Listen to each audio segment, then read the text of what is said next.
Great. And your hosts today are AK. And Ivana? And today we have Paul with us. And Paul, you're the founder and CEO of Cotswold Fayre and Flourish Food Hall and Kitchen, I believe it's called. Yes, that's right. Would you like to tell us a bit more about what you do? Yes, so Cotswold Fayre is a wholesaler of fine food and drink. So we supply a lot of the best food retail businesses in the UK with gourmet food, about 2,000 customers.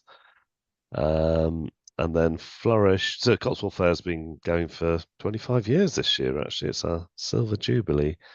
Ooh. Flourish is a much newer business. So that started in 2021, and it's a food hall, like you say, selling all our nice food, plus a restaurant business as well. So the idea is we get people in to eat some food that we've cooked, and then they'll buy some good food to take away and cook at home as well.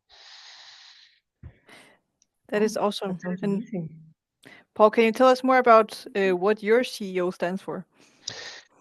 Yeah, so I probably used to use the traditional chief executive officer, but the longer I'm in business, the more I realize that one of my main jobs as the leader of the business is to empower people. So I've made my E stand for empowerment rather than executive, I which I think much prefer. But I mean, executive sounds like you're up on a different level somewhere anyway, doesn't it? Which I'm definitely not. So, if I can make sure everyone in our organizations is working at their full potential, then it's good in two ways. One is they feel more fulfilled, and secondly, I need to do less myself, so that works for everyone. yeah, I love that, and also very relevant as someone who I have been very much looking forward to giving advice to our main character in our book, and seeing how we can get some more empowerment into zebra apps. Yes, Yeah. yes. I will just say at the beginning of this, I've never really worked in a kind of corporate environment like this. Um, I've only worked in businesses that basically I've run. So a lot of the kind of internal politics side of things is not something I'm familiar with. So it's, you know, quite interesting to read and explore the type of business that I've never worked in. But I think, yeah, hopefully I've got something useful to add to the conversation. I think that makes your perspective even more unique than some of the other guests we've had on the show. Hopefully. Yes, we are very happy to have you and welcome to this call. Well, Paul, for our listeners, could you help them understand what happens in the story parts that we will be discussing today?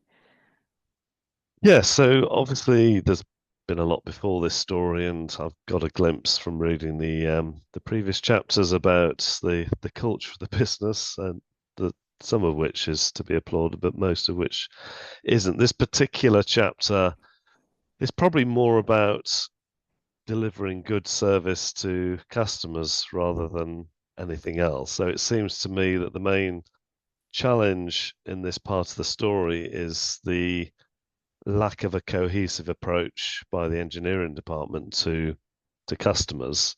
So there's one group of people that have been set up to write the features of the software, but it seems like each individual team that's then looking after the customers that they onboard is tweaking the software to fit their individual customers, which means any kind of overall system has gone to pieces, and it's obviously creating not only huge amount more work, but a lot of tension within the engineering department. So the main need to sort out here is to have a much more joined up approach in the engineering department, to create a solution that where whilst there'll be modifications for individual customers, it won't change the whole nature of the software, which seems to be happening at the moment. I mean, I'm all in favor of an approach that's customer led, but this seems to have got completely out of control. So the customer is not becoming too important. That's the wrong expression, but the too many changes are being made to individual customer situations that's impacting on the efficiency and probably profitability of the business. Mm.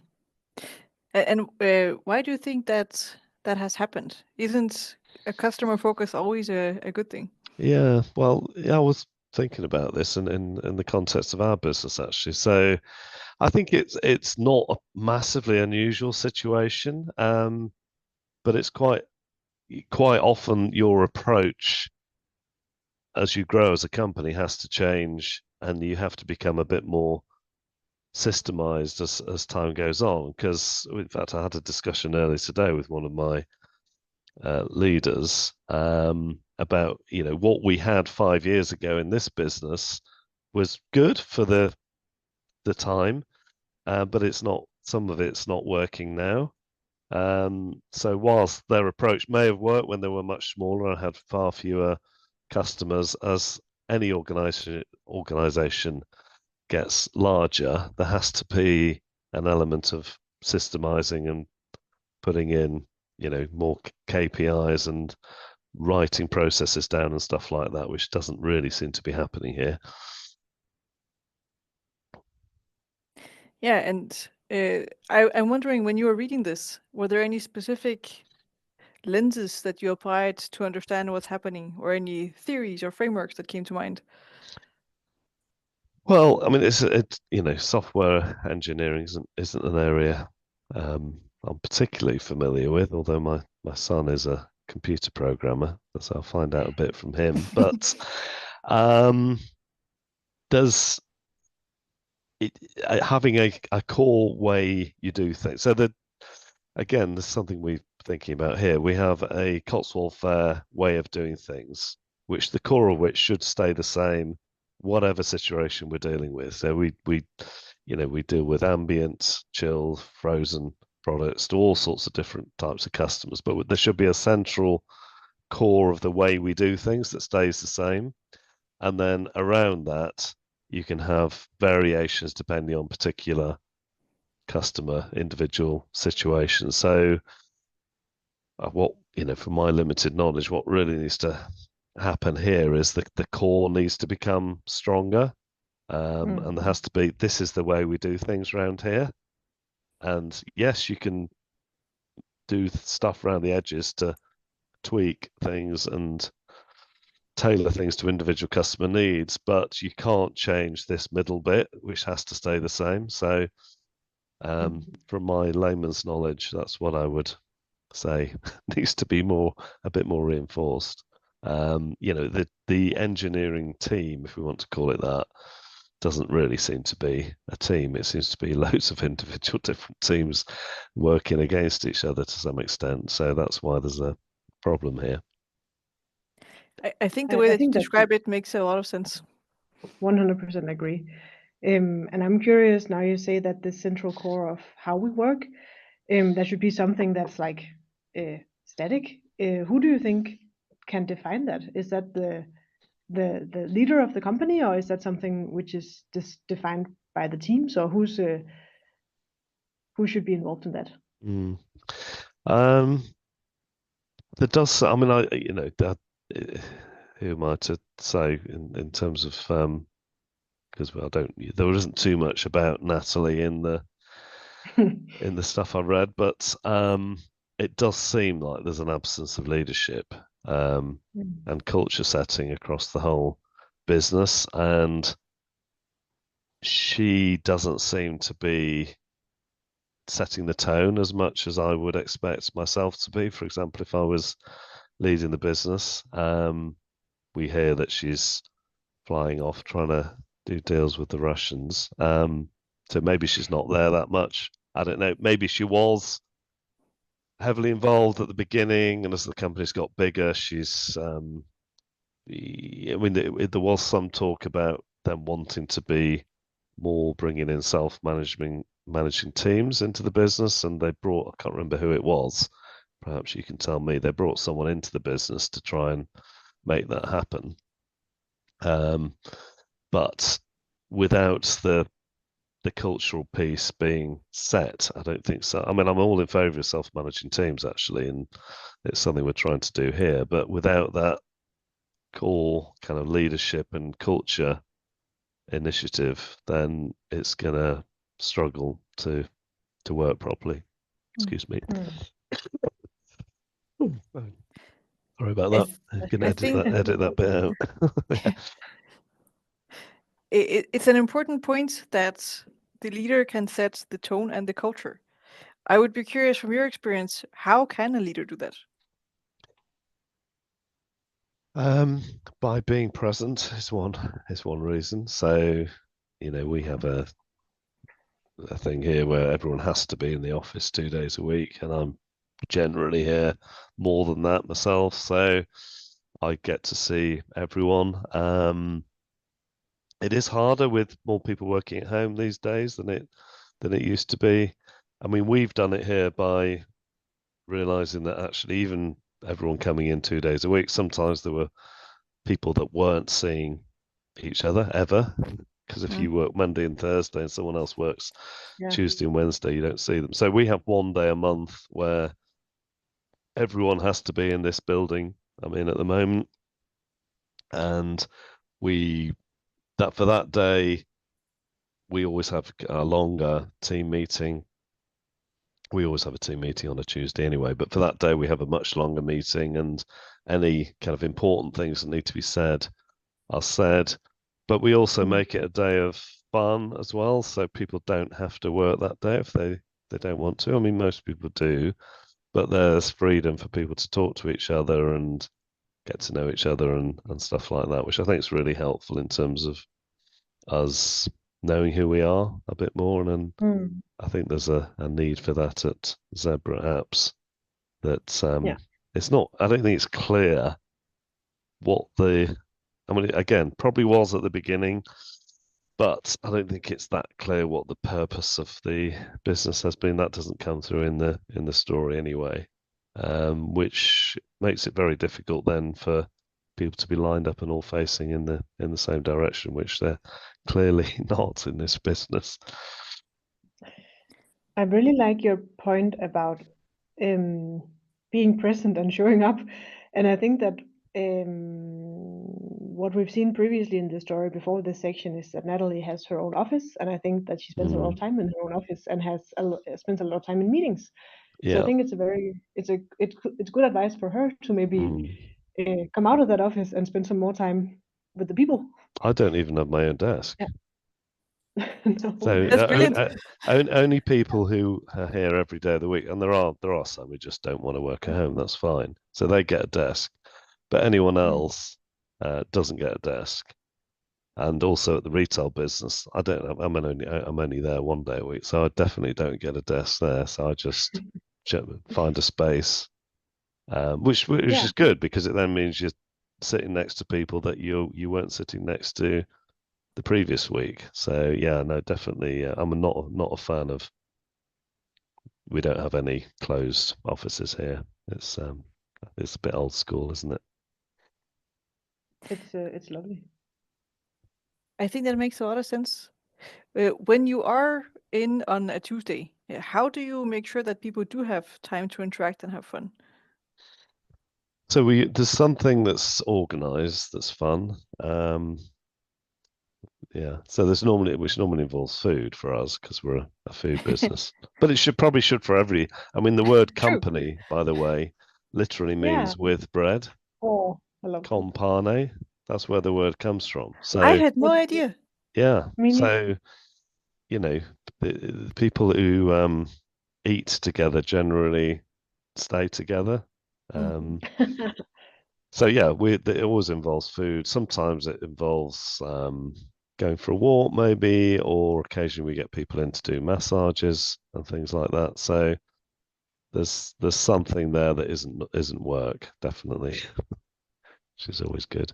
People, if you need to make people work, then you've got the wrong people in the business. So people work plenty hard enough. So it's not every Tuesday, by the way. It's just once a month. But we're happy for that day for them not to be as productive as they normally are, but actually because they're interacting with each other, they'll probably be more productive for the rest of the month anyway. So, but yes, I mean, there's a lot of siloing going on in this business, isn't there, in Zebra? So I think if they did something like that, it would definitely help them.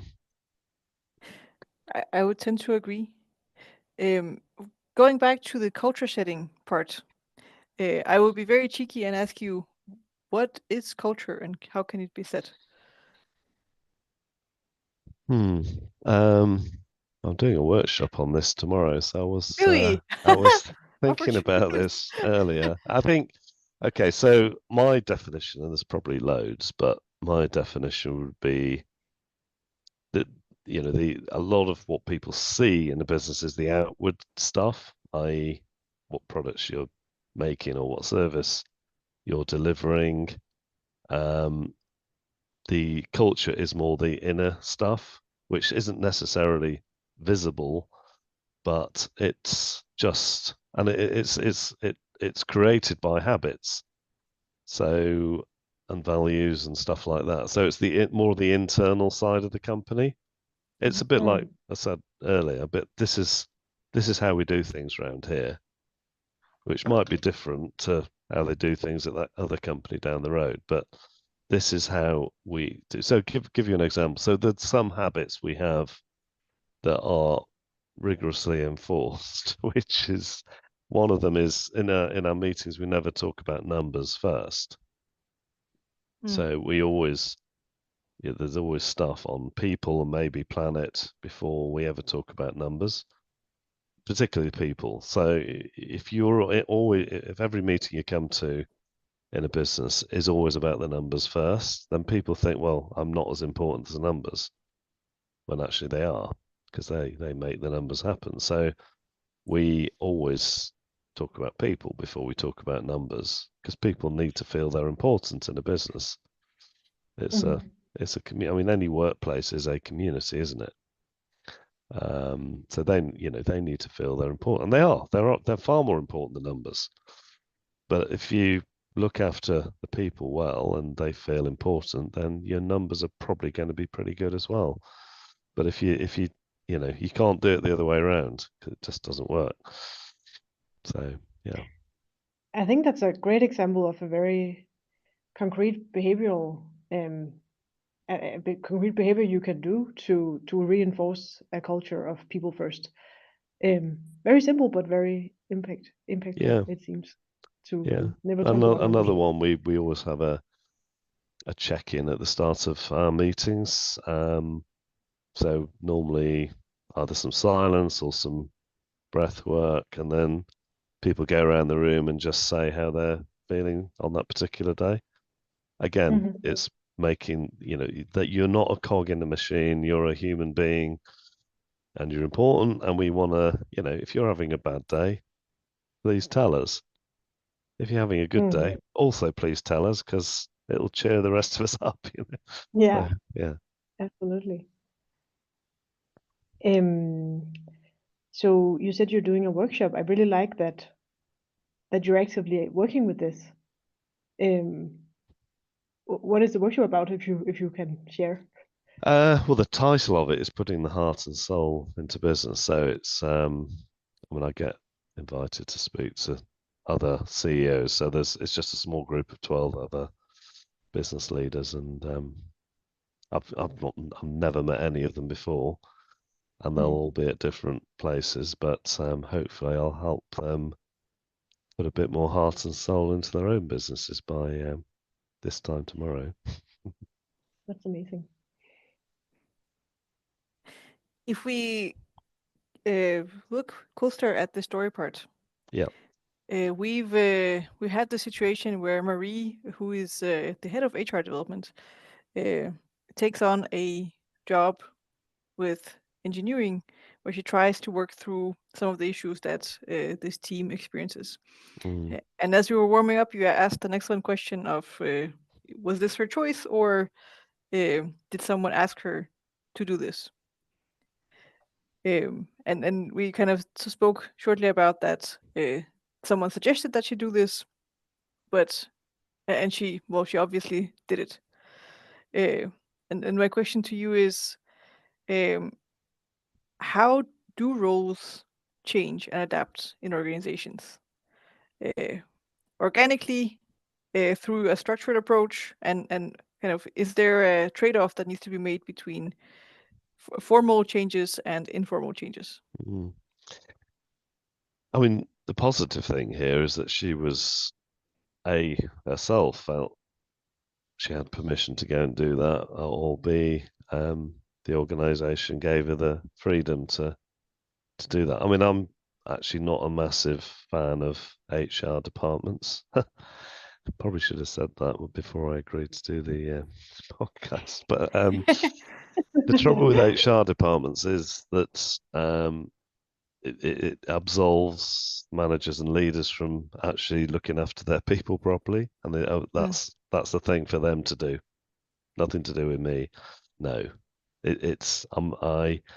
This is good HR. What she actually does, we can possibly come on to, but the fact that she's kind of integrating herself into a department within the company actually is good, especially if she's coming alongside the leaders within that team and helping them be better leaders and better managers and better people.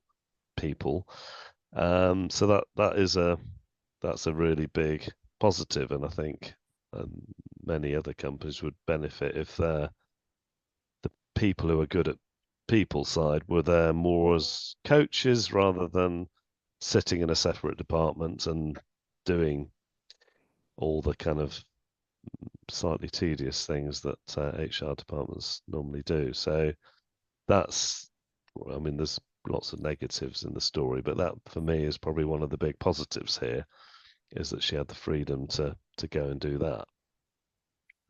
Sorry, I've gone off the question. I've forgotten what it was.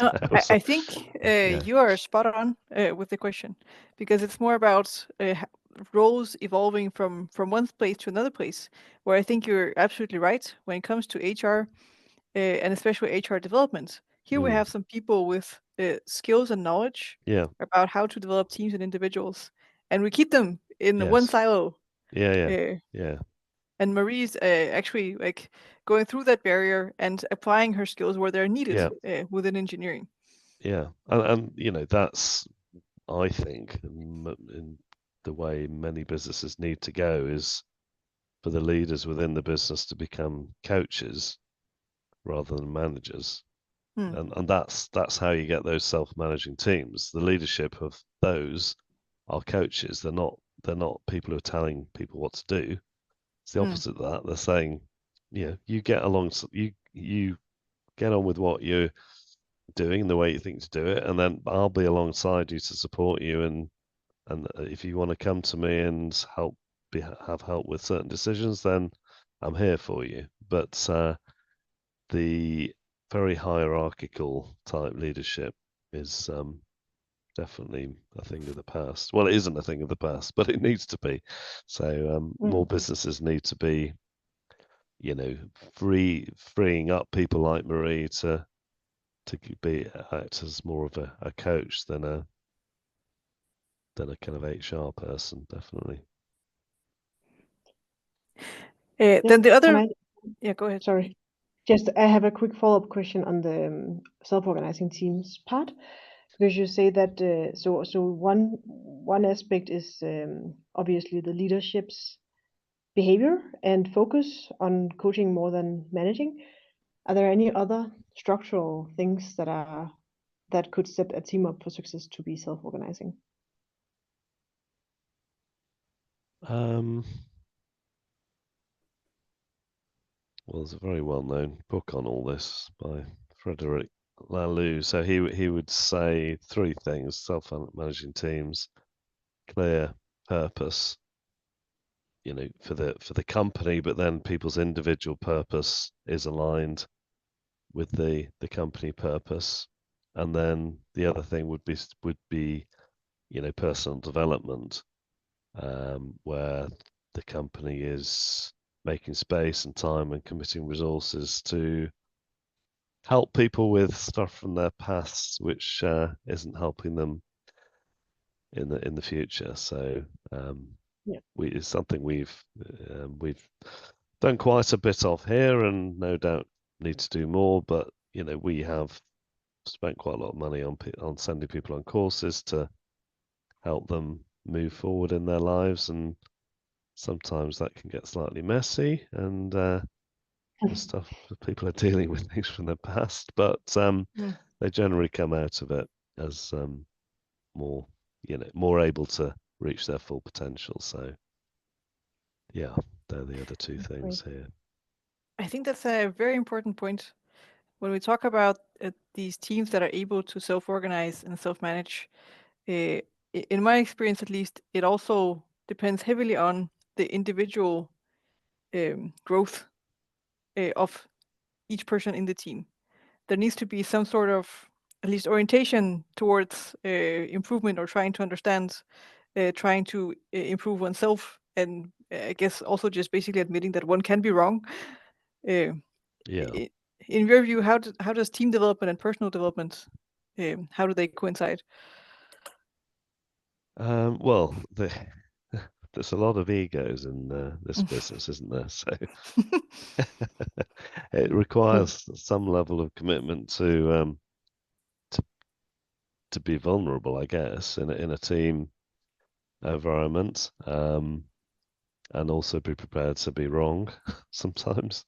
There's not really too much of that going on in this business. So yeah, I mean, it's at the end of the day, as it always is, it's a case of recruiting the right people, because it's just not going to work with probably some of these people in this scenario need to not be there for the company to move forward.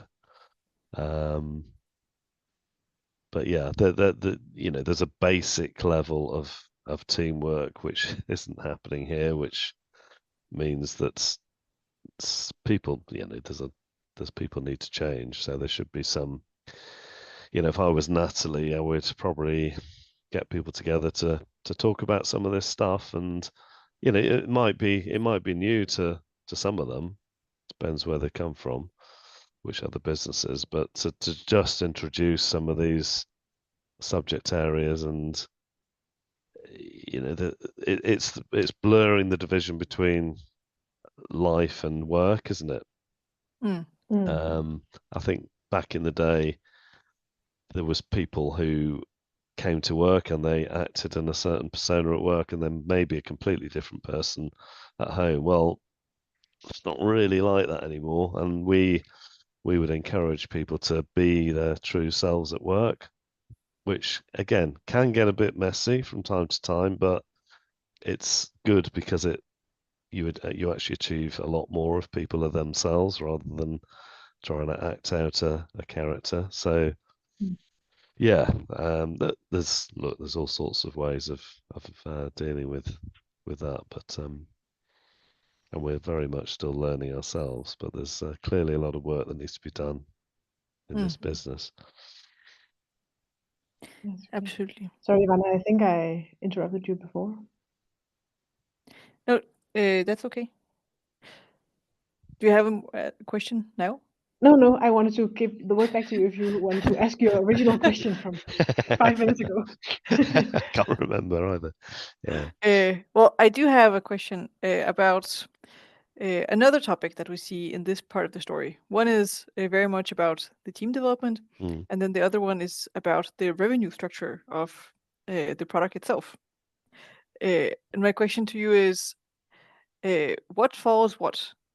Does team structure follow revenue structure, or the other way around? That's a good question. Again, it's not an industry I'm familiar with, but I mean, it seems to me in this type of business that you've probably got some teams which are following I'm probably going to hedge my bets here, but some teams that are following the revenue structure in terms of the customer teams, but then if you're going to further develop the product, you need an investment side of the business which isn't following the revenue structure at all, and that's just spending money to for future development of the product. So I would probably say it's both in answering your question. But maybe that could be a solution to the problem. I think that the lines between those two things have become pretty blurred, haven't they? So, yeah. I would say you're right. In this part, it does seem like the team structure kind of migrated towards the revenue structure. Yeah. Because sometimes in companies where the money comes from suddenly seems more important than the stability of the product, or you could say the core product.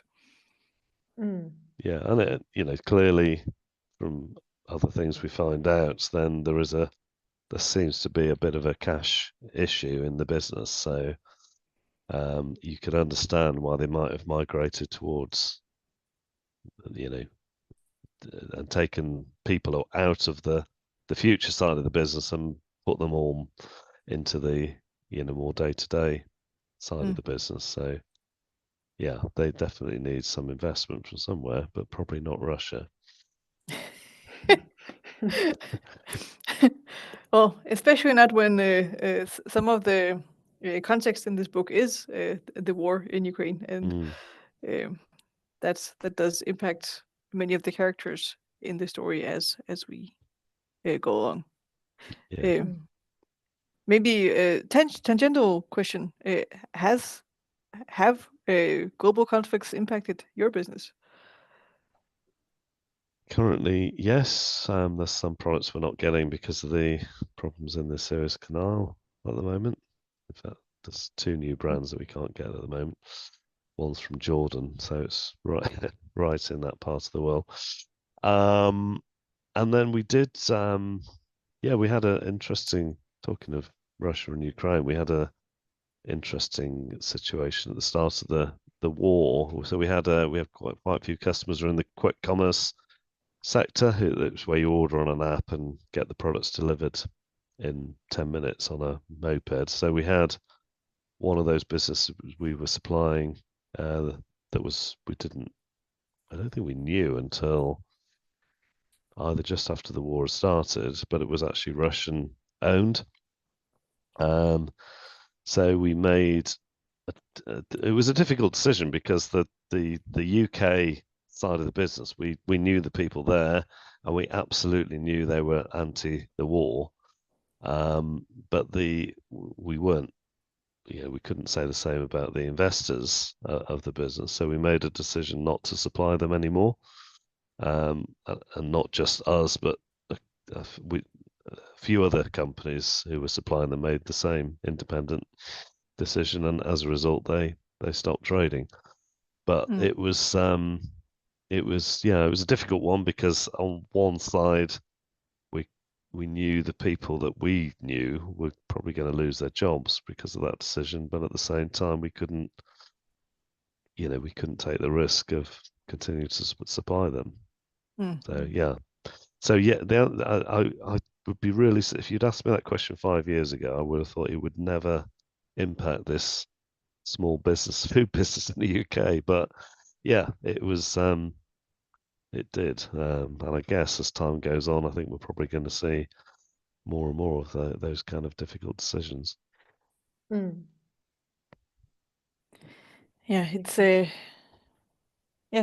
it keeps surprising me how interconnected the world is, and conflict in one place actually has very surprising effects on everything else.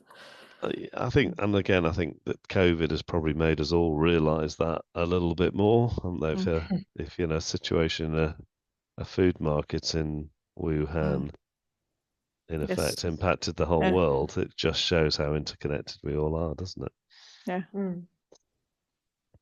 Absolutely. I have another question for the section we read for today. So, in this section, Marie meets up with some people outside of work in a cafe to talk about saving sea crabs. And we have Shaq in this meeting, and we have Anne, who's a former employee, and we have Jason, who just came back to sea crabs. What do you make of this meetup, kind of informally outside of the workplace, with this Um, topic on the table? well, the most bizarre thing about that part of the story was the fact that I don't remember, was it Jack who was eating Marie's cake Yeah. or on Yes. drinking a tea, which I don't know what's going on there. I mean, it's ridiculously rude behaviour. that, Yeah. that Yeah. was the main thing But yeah, yes, I you mean react. Yeah. I guess Marie was, it's unusual, isn't it? Those kind of meetings, they wouldn't normally happen, but I think Marie's intentions were probably good because she was trying to dig down to beyond the surface problems to see what underlying problems there were that might help her resolve the situation. So I think her motivation for the meeting was good, but obviously she was hijacked a bit because I think from memory she was really thinking she was just meeting Anne, and then two other Yeah. people turned up as well. So it got out of control. Um, I think meeting those people individually might have been a good thing, but it didn't really work as a meeting with all of them there, did it? Yeah. I'm just trying to think, is it something I would ever do? I think not, actually, if I'm honest. Um, people who have left a business generally quite often are carrying baggage, and how useful a contribution they can offer, I don't know. I'm sure they can sometimes, but more likely, especially if they've been got rid of, rather than chose to leave themselves, they're usually carrying baggage which might not be helpful in you understanding the current problems. I don't And know. that's also there's a an organization consists of the people who are there.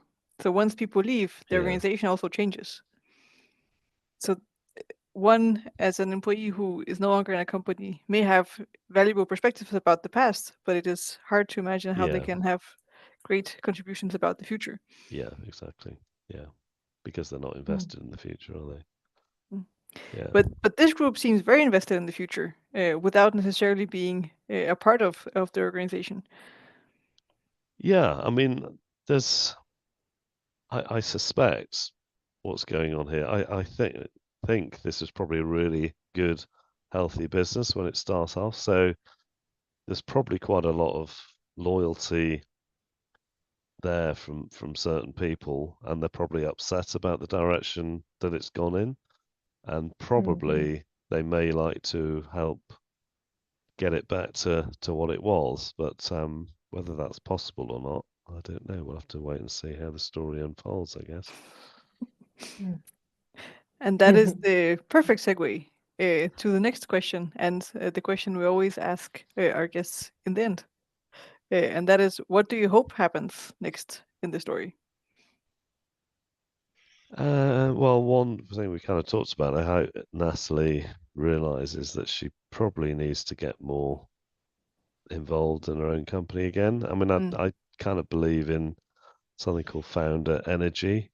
I think whilst the founders are in the business, and obviously one of them is and one isn't anymore, but they are needed to help the company function. So I think she's probably abdicated responsibility a bit. So I hope